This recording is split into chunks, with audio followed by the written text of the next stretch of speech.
Hello to all of our past and present Artful Afternoon participants, and a warm welcome to folks joining us for the first time.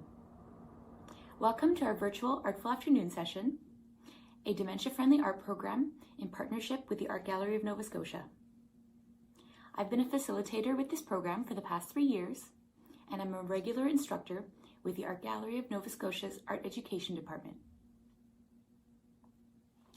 Today, I'm going to walk us through a tour of my studio space and introduce my studio practice and career as an emerging interdisciplinary visual artist practicing out of Halifax, Chiboucto. I am one of 3 ceramic artists in the Big Blue Building, 21482 Maynard Street, the new home of the Wonderneath Art Society, a charitable arts organization that hosts free accessible arts programming and diverse visual art studios and facilities.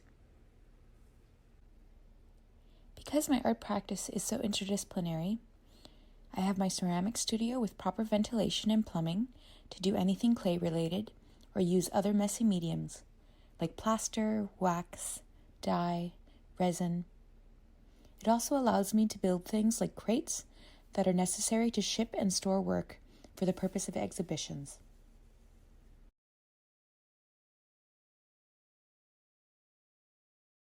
This is all the kiln furniture here. This helps us lay everything out in the kiln accordingly.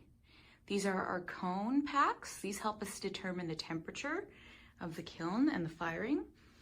These are shelves. 2 kilns.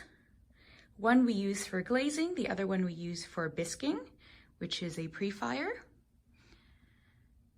All storageware, things that are ready to go into the kiln.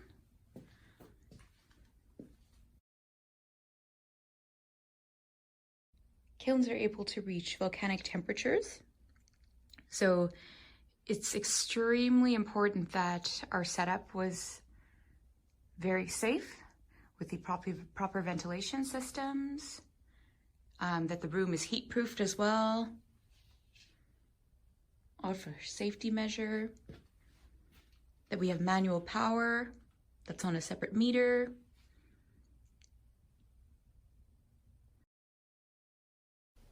I use my home studio equipped with sewing machines, a loom, all of my drawing materials, fabrics, yarns, a body form, and beading, everything that is dust and liquid sensitive.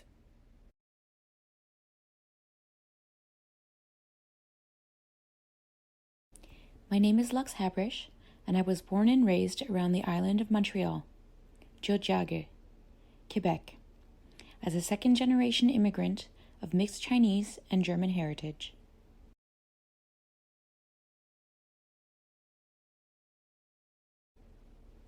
In my upbringing, I felt a lot of pressure that despite my strong desire to enter the creative field, that it was not a plausible career choice. Nonetheless, all of my post-secondary education focused on technical and theoretical training in fine and studio arts,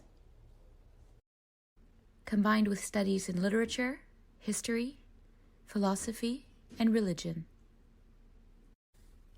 Growing up in a household with radically different cultures, my work is a blend of Eastern and Western traditions and aesthetics.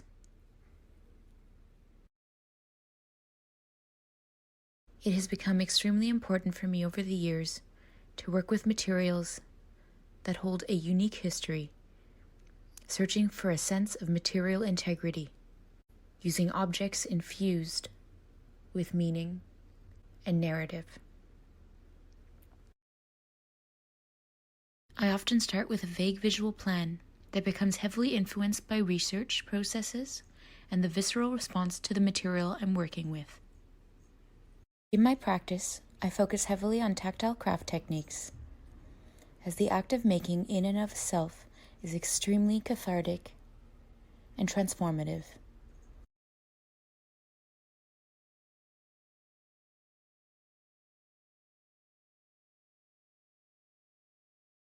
Clay allows me to bring imagined objects, forms, structures, and beings into existence in a very tangible way.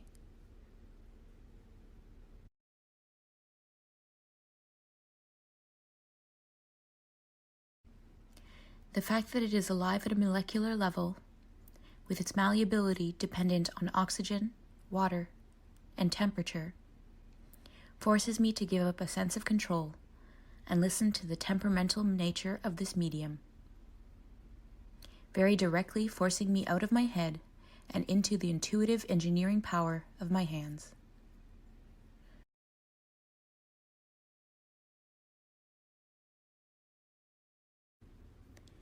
Navigating the complexities of family history, diaspora, language, migration, racial hybridity, nostalgia and memory, and the psychology of healing, I found myself deconstructing the complex and contradictory narratives that make up our identities. Consequently, my research into intergenerational and inherited trauma has expanded over the course of my practice, to become one that celebrates the transgenerational knowledge and ancestral wisdom that comes with it. I believe my visual aesthetic was inspired by the mixed array of cultural objects that decorated our home growing up. In addition to the distinct and different spiritual belief systems and their respective rituals and iconography. My newest textile series was made over a period of 3 years. I first learned to hand stitch from my mother at a young age, having learned from her mother, a seamstress sewing underwear in a factory upon moving to Canada in the 1960s. My maternal grandmother kept scraps from the factory and would salvage everything she could to create and provide for her family. I used these inherited fabrics to translate poignant moments of family history through thread. Repairing, stitching, repurposing allows me to feel closer to my kin. I have come to associate making with comfort and safety.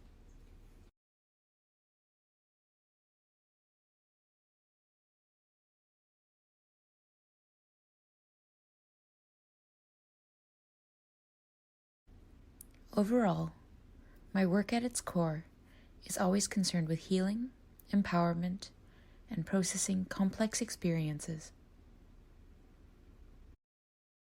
Thank you for watching this video with us today.